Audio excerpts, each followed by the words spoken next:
He tripped me during communion, right there in front of everyone. Just as I was trying to steady myself, the world tipped sideways and my knees hit the cold stone floor with a sharp crack that echoed louder in my heart than in the sanctuary. The sudden gasp, the uncomfortable shifting of the congregation, the muffled chuckles that bubbled up like a secret they were trying to hide, all of it felt like a betrayal, not just by the boy who tripped me, but by everyone around me who chose to look away or laugh quietly instead of helping. Even the priest standing solemnly at the altar barely looked at me, as if my fall was some inconvenient interruption rather than a moment deserving of kindness or concern. That moment was not simply about a stumble. It was the loudest, most humiliating reminder that, to them, I was an invisible fixture in the pews, a relic they tolerated only because blood bound me to the family, not because they cared to see me. I'm 82 years old now, and I sit in the third pew from the front every Sunday, alone except for a battered hymnal that I clutch as if it were a lifeline, and the ache in my knees that no prayer can soothe. The church, once a place of solace and warmth, became the stage for this small, cruel performance. And ever since, my visits have been marked by that fall and the cold silence that followed it. My name is Evelyn, and I live in a small, aging apartment above a bakery in town. I moved here after I stopped being welcome in my daughter's house, the house where I raised her, watched her grow, and quietly offered the backbone of love and sacrifice that she never truly saw. I have outlived my husband, the man who once promised me the world and left behind memories heavy with both love and regret. My children grew up, scattered like autumn leaves, and none of them made much room for the grandmother I became. My grandson, the same boy who tripped me, is a bright boy, full of mischief and growing pains. But he has learned early on that the world he moves in does not need the presence of an old woman who smells of lavender and stale prayers. I think sometimes that I became less human to him the moment I stopped being useful. I know I was a bother when I asked to be included, when I tried to join in family dinners or ask questions about their lives that they didn't want to answer. I was there, but I wasn't seen. That fall in church was not just about a physical stumble. It was the moment I finally felt how completely I had slipped out of the picture, how easy it was for them to turn away, how deeply the wound of invisibility can cut when it comes from your own blood. I have carried the pain of that day in silence for months now, revisiting it like a bruise I can't stop touching. Every Sunday, as I approach that same spot in the church, I feel the weight of their eyes, the suppressed giggles that hang just under the breath, and the cold absence of a hand to help me up. The way my daughter looked away, her lips pressed tight as if trying not to say the things I longed to hear. "I'm sorry," or "I love you," or even just, "Are you all right?" left a scar as real as any physical wound. I am no stranger to disappointment, but this was different. It was a betrayal laid bare in a place of worship, a space meant for grace and forgiveness. Instead, I was made the joke, the punchline, the grandmother who fell and was mocked, the invisible woman in the stained glass light. In the weeks before that Sunday, I had tried so hard to keep my place, to be part of their lives, even if it meant shrinking myself to fit their version of who I should be. Quiet, compliant, thankful for scraps of attention. I wore the knitted sweater my granddaughter made me, the one with the bright pink flowers she insisted would make me look younger. I smiled at family dinners, even when I was served last and heard the subtle sighs of relief when I left early. I watched my grandson play with his phone, ignoring me with a casual cruelty that I told myself was just childish ignorance, but which stung sharply every time. I remembered when my own daughter was a girl, how we'd come to church together, hand in hand, her little voice humming hymns, her eyes full of wonder. Now those memories felt like a lifetime away, a place I could only visit in my mind. The church itself has changed too. The pews are polished, the stained glass windows glow with softer light, but the faces are colder, the smiles thinner. The women who used to greet me with warmth now glance past me as if I am a ghost they don't want to acknowledge. The parishioners who once asked about my health now whisper behind their hands or avoid my gaze altogether. It is a small, quiet exclusion, but one that has worn me down over time. The tripping incident, cruel as it was, only made visible what had already been happening. A slow erasure of my presence, a silencing of my story. I am not a bitter woman. I do not seek vengeance, only recognition. I want to be seen, not as a burden, not as a joke, but as the woman who has loved fiercely, suffered quietly, and still holds the fragile thread of dignity in her hands. There was a time when I thought family was forever, that blood would always bind us together stronger than any pain or disagreement. But I have learned that family can be fragile, like glass, easily shattered and often replaced with polished facades and polite distances. I still attend church because it is where my heart is, even if my place there has become uncertain. The hymns remind me of who I was before I was invisible, before I was laughed at on the floor, before the grandson tripped me in front of them all. This story is not just about a fall in church. It is about the quiet violence of being unseen, the betrayal that comes not from strangers, but from the people you trusted most. It is about the resilience it takes to stand again, to reclaim your dignity when the world tries to make you small. It is about the moments when the only option left is to pull your own strength up from the depths of shame and hurt, and walk on with your head held high, even if your knees still tremble. I don't know how many Sundays I will have left, but I know that from now on, when I rise for communion, I will not let the past fall define me. I will walk with my own steps, and if I must face the boy who tripped me, I will do so not with shame, but with the fierce light of a woman who knows her worth. This is my story, not the one they whispered about in the pews, but the one I carry in my heart, the one that no laugh can undo. The day it happened, I had woken up early, the kind of morning when the light slips softly through the lace curtains, and the house smells of damp earth and old wood, carrying the promise of something ordinary yet heavy with the weight of the unspoken. I had dressed carefully, choosing the blue wool coat I bought last winter, the one that still fits just right, despite my stooped shoulders and the slow creak of my joints. I wanted to look presentable for church. Not because I expected compliments, but because I wanted to remind myself that I was still worthy of being seen, that I still mattered in some way beyond the shadows of their indifference. I brewed my coffee slowly, savoring the warmth in my hands, and looked out the window at the quiet street where the neighbors were beginning their Sunday routines. Mowing lawns, walking dogs, greeting each other with easy smiles, I no longer felt part of. I arrived at the church just before the service began, the familiar scent of polished wood and old hymnals greeting me like an old friend. The pews were already filling with the usual crowd, families with children, elderly couples, and the few stray visitors who came seeking solace or routine. I found my place in the third pew where I always sat and pulled out my worn hymnal, the edges softened from years of use. I could hear the choir warming up, their voices threading together in a gentle, hopeful melody that made my throat tighten. As I waited for the service to begin, I noticed my daughter, Claire, and her family sitting a few rows behind me.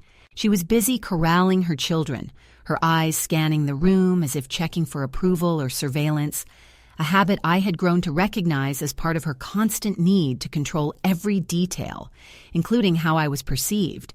My grandson, Jacob, was there too, a boy on the cusp of adolescence with a crooked grin and restless energy that I remembered from when he was small, long before his smiles became edged with something sharp and unkind. The service moved forward with the usual prayers and hymns, the priest's voice steady and soothing as he spoke of forgiveness, compassion, and the grace we are all meant to extend to one another. I closed my eyes briefly, letting the words wash over me like a balm, hoping that somehow, in this sacred space, the weight of loneliness and rejection might lift just a little. When the time came for communion, I rose slowly, steadying myself with the pew in front of me, the cold stone floor grounding me as I moved forward with the rest of the congregation. That's when it happened. Without warning, I felt a sudden shove at my ankle, a quick, deliberate trip that sent me stumbling forward, my knees hitting the floor hard enough to sting sharply. The taste of dust and embarrassment filled my mouth before I even realized what had happened. I looked up, expecting to see concern, to feel a hand steady me. But instead, I caught the faintest smirk on Jacob's face, the way his eyes darted away as if daring me to make a fuss. The congregation's reaction was a quiet but unmistakable ripple of suppressed laughter and awkward shifting. My daughter's voice, low but sharp, cut through the murmurs like a warning. "Mom, it was just a joke. Don't make a scene." There was no apology, no offer to help me up, just that clipped sentence, dismissive and final. I felt the heat rise in my cheeks, not from the fall itself, but from the humiliation of being the source of entertainment for those I loved. The priest glanced in my direction briefly, his expression unreadable, before returning to his prayers, as if my stumble were an inconvenient distraction rather than a call for care. I stayed on the floor a moment longer, gathering myself, feeling the sting of skin against the hard floor and the sharper sting of being unseen, unprotected, and disregarded. That moment, the trip, the fall, the laughter, was the catalyst that shattered the fragile veneer of belonging I had clung to for so long. It revealed with brutal clarity that I was no longer a cherished member of the family, no longer someone whose presence was a comfort or a joy. I was a relic, an obstacle, someone to be avoided or mocked in the quiet corners of their lives. The weeks that followed only confirmed this painful truth. At family gatherings, I was met with curt nods and averted eyes. My questions about Jacob's school or Claire's work were met with impatience or silence. Invitations to dinners became less frequent until they stopped altogether. I was reduced to an afterthought, a name mentioned only when necessary, never a presence actively sought or welcomed. The fall in church was more than an accident or a childish prank. It was a symbol of the emotional distance that had grown between us, the growing divide that neither time nor love had managed to bridge.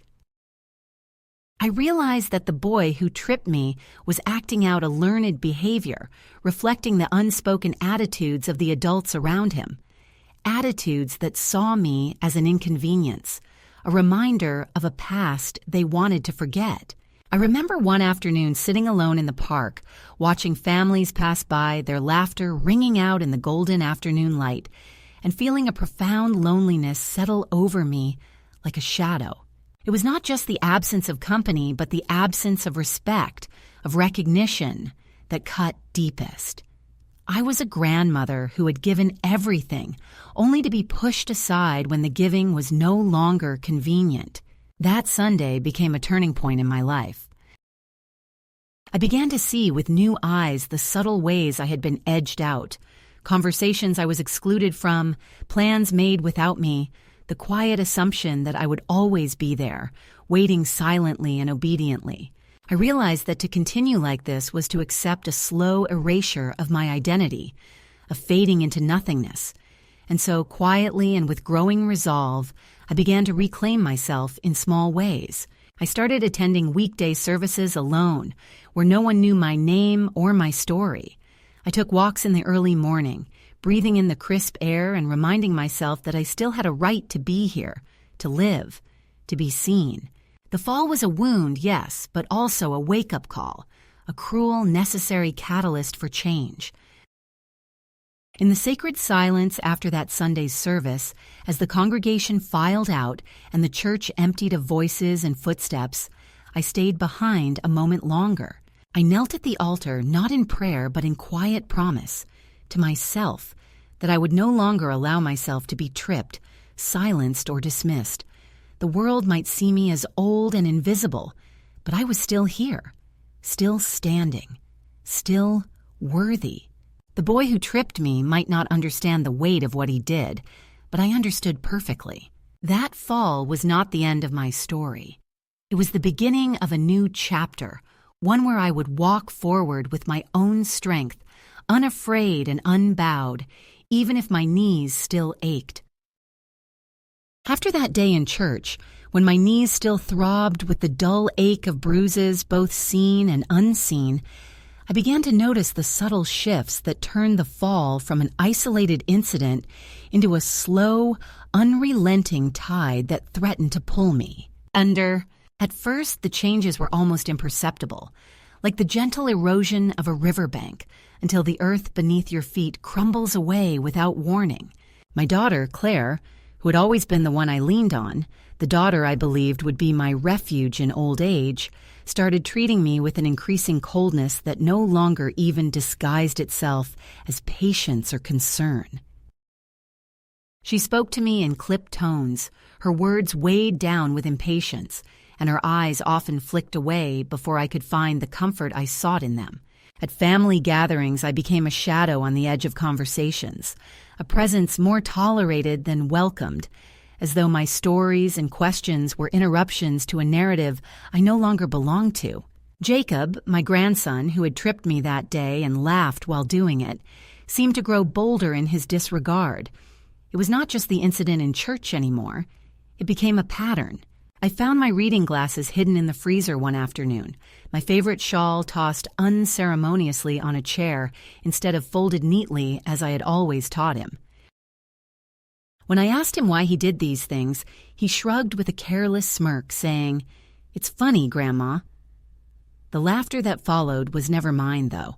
At birthday parties, he would ignore me entirely, focusing on his phone or his friends, and sometimes, when he thought no one was watching, he would make faces behind my back, exaggerating my slow movements or the way my hands trembled slightly when I tried to hold a cup of tea.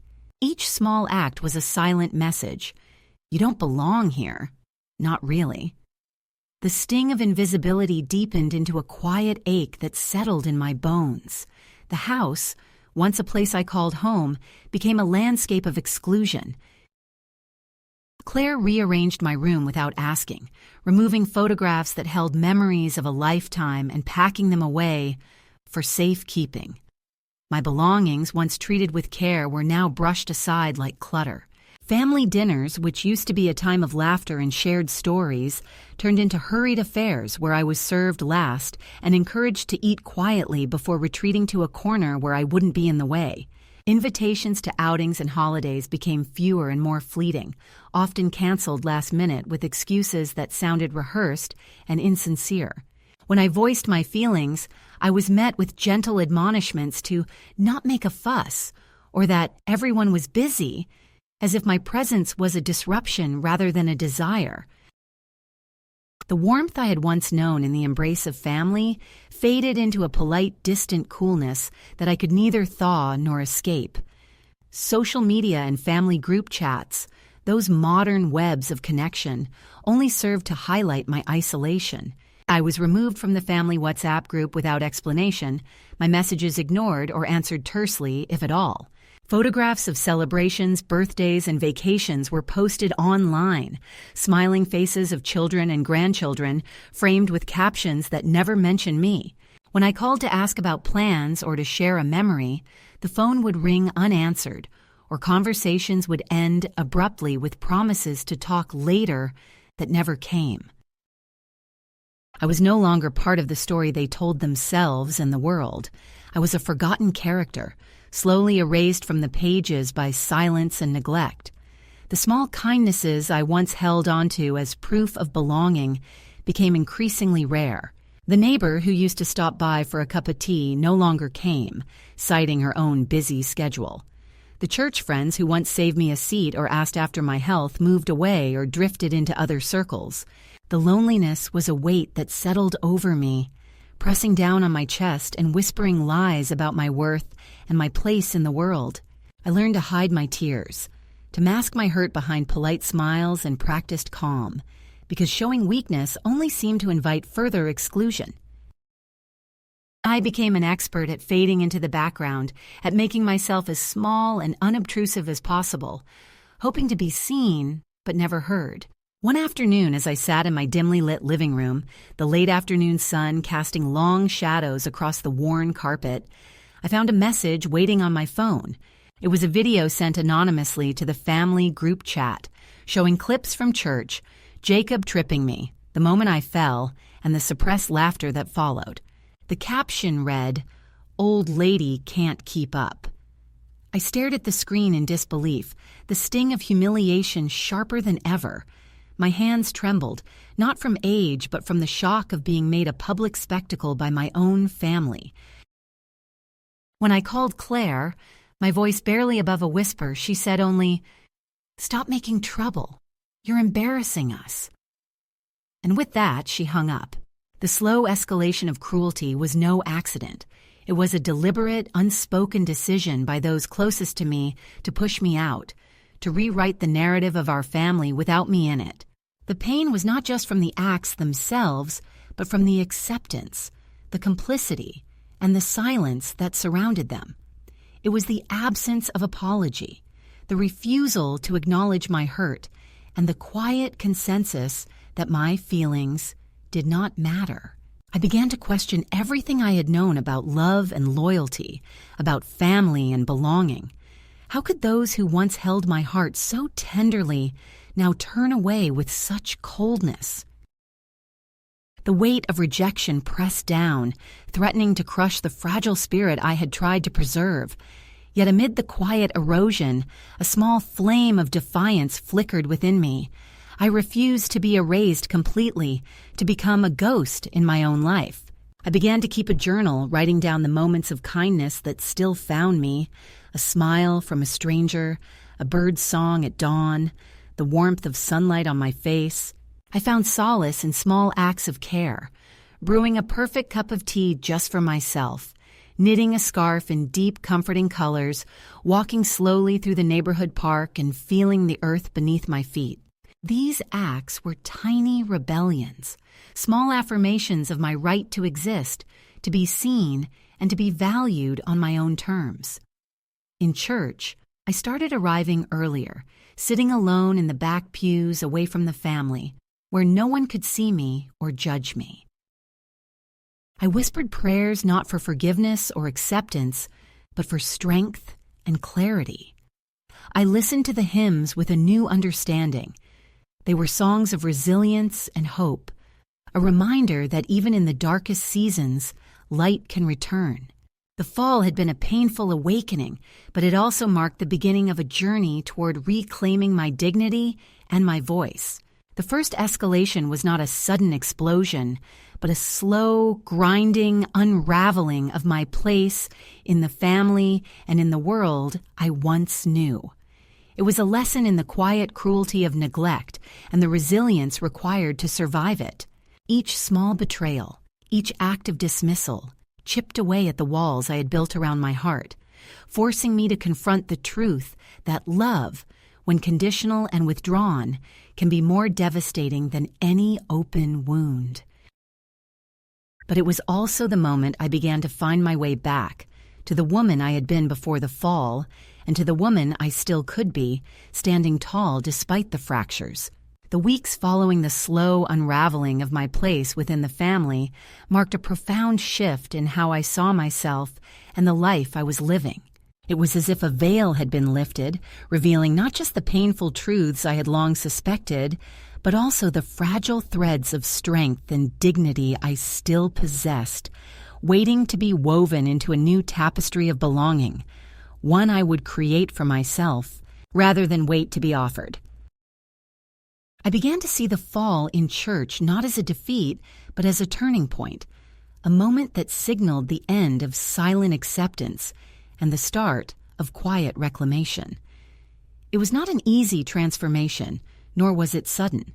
At first, I found myself withdrawing from the few family gatherings that remained, choosing instead to attend weekday Mass alone, where the pews were emptier and the air was thick with a different kind of solemnity, one that felt less performative and more genuine. In those quiet mornings, surrounded by stained glass and the soft murmur of prayer, I found a sanctuary that was truly mine. No one whispered, no one judged, and I was free to breathe without the weight of expectation. The priest, though familiar, no longer felt like a distant authority figure. His sermons began to resonate as messages of hope and endurance that spoke directly to the cracks in my heart. In this solitude, I found small acts of resistance that slowly built a new sense of self. One afternoon, as I sat by the window in my small apartment, sunlight streaming across the worn wooden floorboards, I pulled out an old coat that had belonged to my husband. It was heavy, navy blue, with deep pockets and large buttons, the kind of coat that carried both warmth and the quiet dignity of years lived fully. I slipped it on, the fabric rough against my skin but comforting in its familiarity. That coat was more than just clothing. It was a symbol of the life I once had and the strength I still held.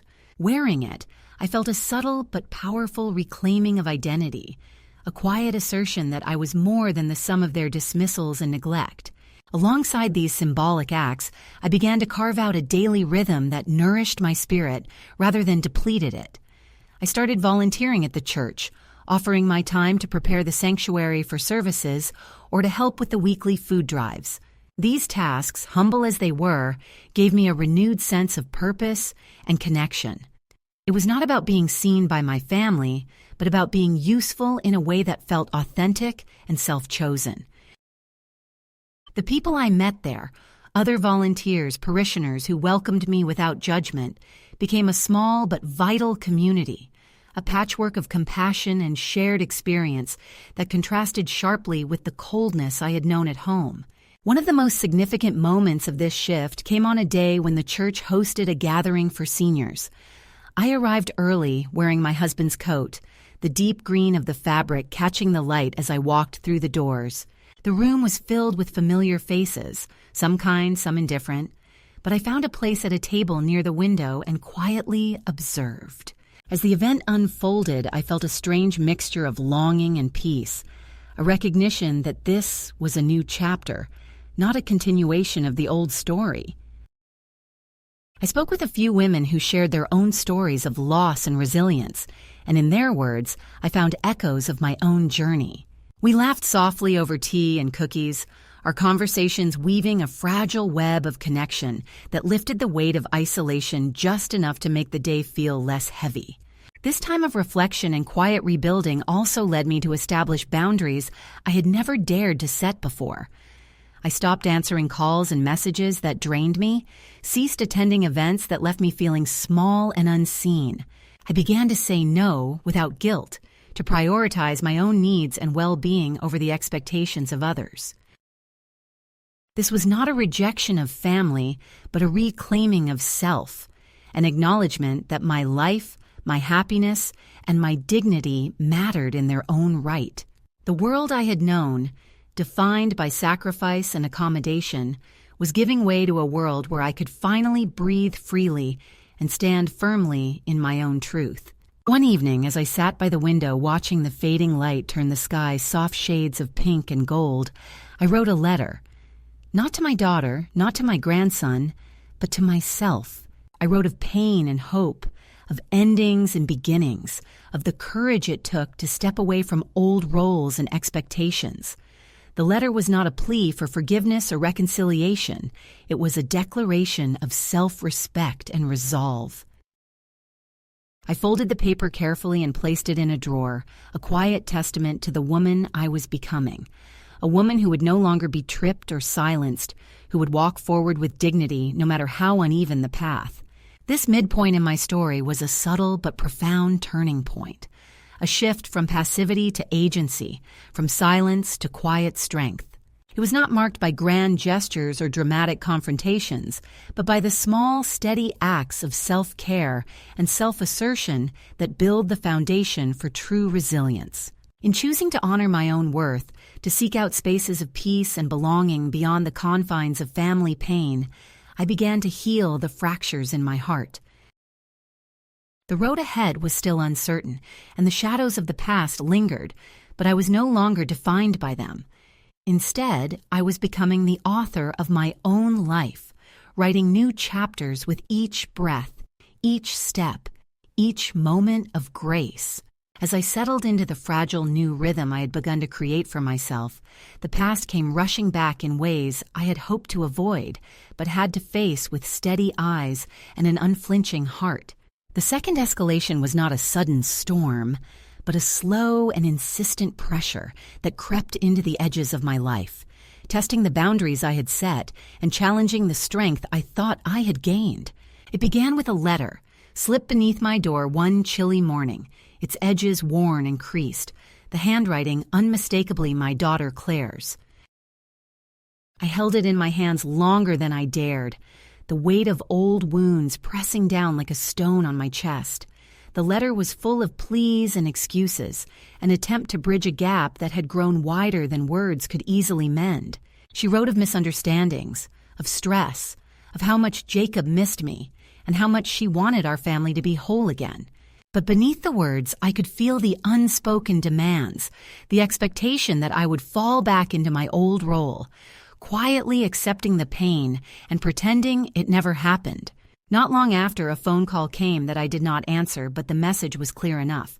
Claire's voice was measured, carefully controlled, but beneath it lay a current of frustration and disappointment. "Mom, we're planning the Easter procession. It's important for the children. We want you to be part of it. Please don't cause trouble." The words, "don't cause trouble," echoed in my mind long after the call ended, a reminder that my place was still conditional, still precarious. I debated whether to respond, whether to engage or withdraw, but the knot in my stomach told me this was not a simple invitation, but a test, a way to see if I could be controlled, if I could be made to fit back into the family mold they preferred. As Easter approached, the church filled with the usual hustle and bustle. Families preparing for the procession, children rehearsing their roles, the scent of lilies and incense heavy in the air. I arrived early wearing the coat I had come to cherish, the one that felt like armor against the cold glances and whispered comments. I took my seat quietly, away from the family, in a pew near the back where I could watch without being watched too closely. But as the procession began, Claire's eyes found mine, sharp and expectant, as if daring me to refuse or falter. Jacob stood beside her, smirking in a way that chilled me, the same cruel spark in his eyes that had tripped me months before. When the moment came for me to join the procession, I rose with steady resolve, moving toward the altar with the grace I could summon despite the knot of anxiety tightening in my chest. Jacob's whispered words reached my ears as I passed him. "Don't trip this time, Grandma." There was no warmth, no hint of remorse, only the cold taunt of a boy who had learned that cruelty was his weapon and laughter his shield.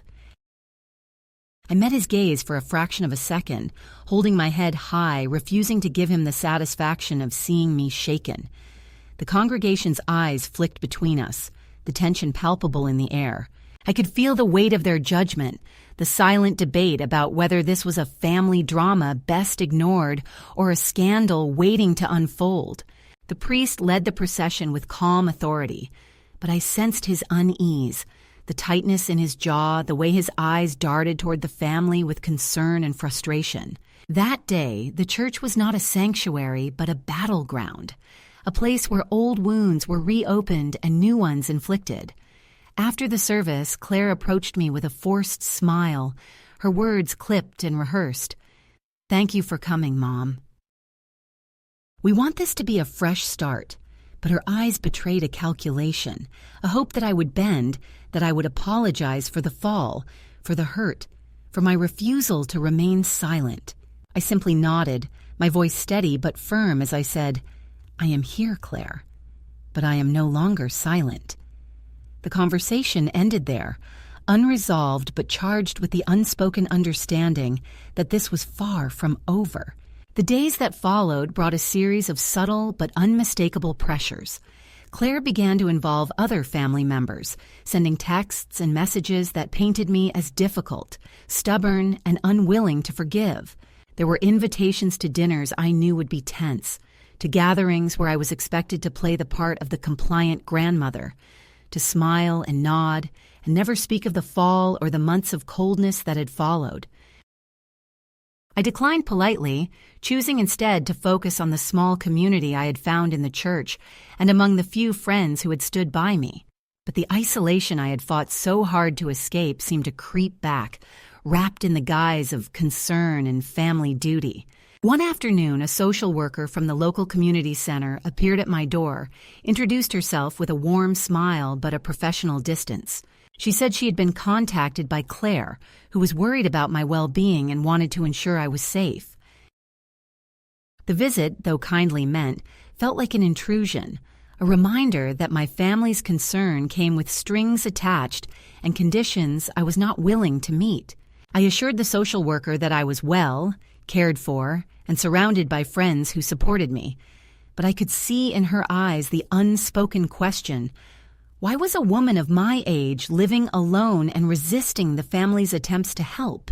Meanwhile, the church community, once a refuge, began to feel the ripple effects of the family's influence. Subtle conversations and cautious glances reminded me that the story of my fall and the tensions within my family were not secrets anymore. The Sunday bulletin included a request for prayers for family unity, a gentle but pointed reminder that healing was expected on my terms, not mine. I found myself walking more often, avoiding the familiar pews and the whispered judgments, seeking solace in the quiet corners of the park where the rustle of leaves and the chirping of birds offered a kinder company. As Easter turned into spring, the pressure mounted. Claire sent a lawyer's letter, formal and cold, outlining concerns about my capacity to manage alone, suggesting family meetings and professional assessments.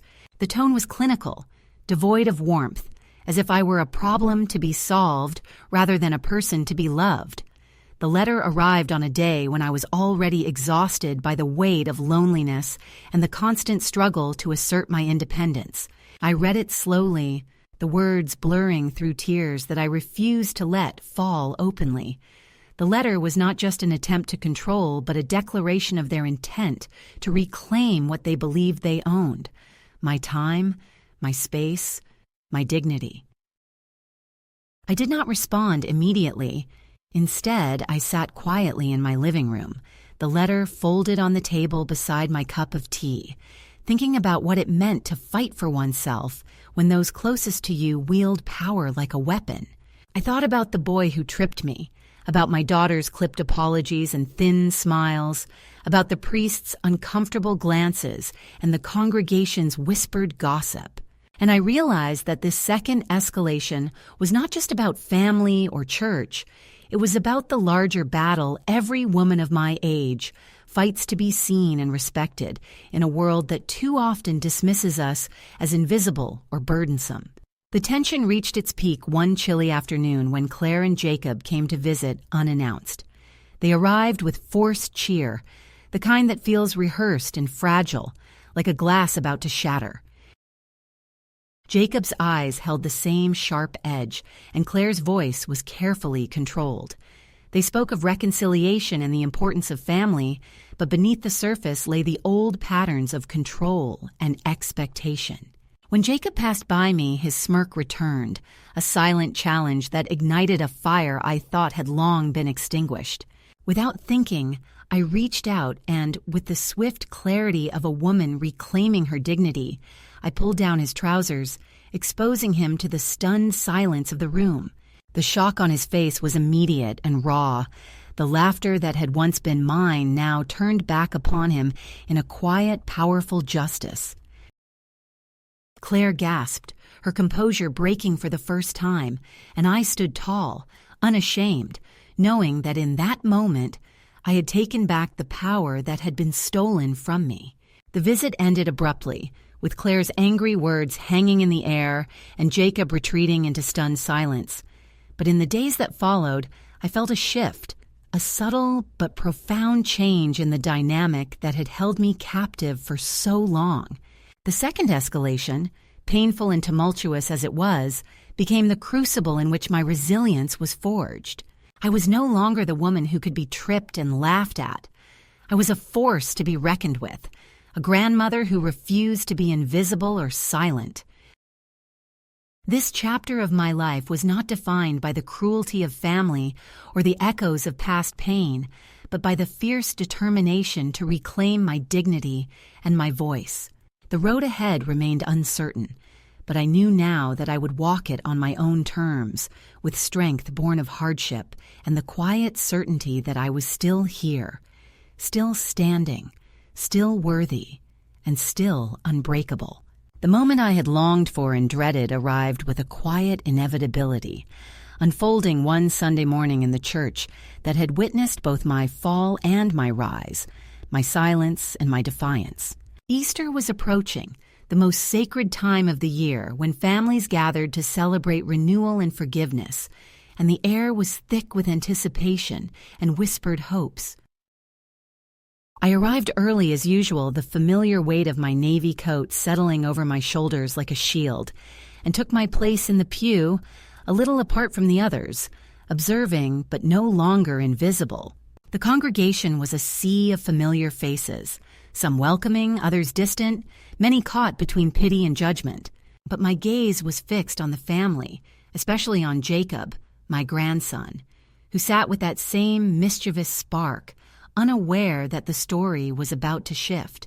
The procession to communion began as it always did, the soft hum of hymns filling the sacred space, the priest moving with reverence and grace. As the line formed, I felt a calm settle over me, the kind that comes not from ease but from a quiet determination forged in the fire of long endurance. When I reached the spot beside Jacob, I hesitated for a fraction of a second, a brief moment where the past and future collided. But then I acted, with the precision of a woman who had practiced this moment in her mind 1,000 times. I reached out and pulled down his trousers. The fabric slipped down swiftly, revealing his boxers to the entire congregation, the room falling into stunned silence. The shock on his face was immediate and raw, a flush of embarrassment flooding his cheeks as he stumbled backward, his dignity stripped away in the most public and undeniable way. The gasp that followed was not laughter, but a breath held in collective disbelief. The congregation's eyes widened, the usual murmurs stilled by the sheer unexpectedness of the act. The priest paused, his expression unreadable, caught between protocol and the undeniable truth unfolding before him. I stepped past Jacob with my head held high, each footfall steady and sure, walking to the altar with a grace that spoke louder than any apology could. In that moment, I was not just a grandmother reclaiming respect. I was a woman breaking free from years of invisibility, a person asserting her worth in the only language that could no longer be ignored. Jacob sat down, his face burning with a shame that was not just personal but public, the sharp lesson sinking in deeper than any scolding could have taught. I sensed the shift in the room, the subtle realignment of power and presence, and though the echoes of the moment would linger for days, weeks, I felt a profound peace settle within me. This was my stand, my declaration that the cruelty and disregard would no longer define my story. The quiet dignity I had cultivated through months of pain and reflection had found its voice, and it was loud enough to be heard. After the service, the tension was palpable. Claire approached me, her face a mask of anger and disbelief, her voice low but sharp. "What you did was humiliating," she said, her words laced with the frustration of losing control. I met her gaze steadily, feeling no shame, only the strength of a woman who had finally broken free from the chains of silent suffering. "It was necessary," I replied calmly. "It was time you and Jacob learned what it means to respect me." The confrontation ended there, unresolved but charged with the unspoken truth that everything had changed. In the days that followed, the fallout was as expected. There were whispered conversations, cold shoulders, and awkward silences at family gatherings I was no longer invited to. But there were also moments of unexpected support. An older parishioner who told me quietly that she admired my courage, a friend who called just to say she was proud, a stranger who smiled with recognition when I entered the church. The act that had seemed so radical, so risky, became a symbol of my reclaiming, a turning point that others saw as the moment I stopped being invisible and started being seen. The boy who had once tripped me now understood the weight of his actions in a way that no words could have conveyed. He avoided my gaze for weeks, a silent acknowledgement of the boundary that had been drawn. And though the family tried to sweep the incident under the rug to restore the old order, I knew that the narrative had shifted irrevocably. I was no longer the silent grandmother, the forgotten presence. I was a woman who had stood her ground, who had pulled back the curtain on the pain and refused to be made small. That Easter marked not just a day in the church calendar, but a milestone in my life's journey, a moment of profound transformation that echoed far beyond the stained glass windows and polished pews. It was the climax of years of struggle, a crescendo of resilience and courage that affirmed my right to dignity and respect. And as I sat quietly in my apartment that evening, the soft light of the setting sun casting long shadows across the room, I felt a deep sense of peace wash over me. The battle was not over, but I had won something far more precious, the right to stand tall, to be heard, and to be seen. In the quiet of that night, I wrote a letter, not to my family, but to myself. I wrote of strength found in moments of pain, of courage born from humiliation, and of the unyielding spirit that refuses to be broken. I tucked the letter away in a drawer, a testament to the woman I had become, a woman who no longer allowed herself to be tripped, silenced, or forgotten. This was my story, not of victimhood, but of victory. A story I hoped would someday inspire another woman to find her own voice and stand tall in the face of adversity. After the tumult of Easter and the quiet upheaval that followed, a calm settled over my life, like the gentle hush that comes after a storm. The tension in my family remained, a fragile silence that spoke volumes in its absence of warmth or reconciliation. But I had crossed a threshold that no words or cold shoulders could erase. In the days and weeks that followed, I found myself returning more often to the small sanctuary of my apartment, a space I had come to cherish, not just for its walls, but for the peace it represented. Here, free from the demands and dismissals of others, I began to rebuild a life on my own terms, grounded in the quiet dignity that I had fought so hard to reclaim. One afternoon, as the sunlight streamed through the lace curtains, casting delicate patterns on the worn wooden floor, I sat by my kitchen table with a cup of tea and a small plate of lemon tart, a recipe I had perfected long ago, but rarely made for myself. The tart sweetness lingered on my tongue, a simple pleasure that felt like a small celebration of the woman I had become. The house was still, save for the soft ticking of the clock and the distant hum of life outside my window. It was in these moments of solitude that I felt the full weight and the gentle lightness of freedom. I was no longer tethered to the past by silence or shame. I had stepped out of the shadows into a quiet, steady light. The family did not come to see me. Invitations ceased entirely, and the phone remained silent except for calls from a few distant friends who had stood by me through the years. I no longer waited for apologies or explanations, understanding that some bridges, once burned, could not easily be rebuilt. Instead, I chose to nurture the relationships that nourished my soul. The kind words of neighbors, the smiles of familiar faces at church, the unexpected comfort of a letter from an old friend. These connections, though modest, reminded me that belonging could be found in many places beyond the narrow confines of family. One afternoon, I received a small, unexpected gift, a drawing from a young girl in the congregation. It was a simple picture of a grandmother and a child, hand in hand beneath a bright sun, with the words, "Grandma, you are strong," scrawled in uneven letters at the bottom.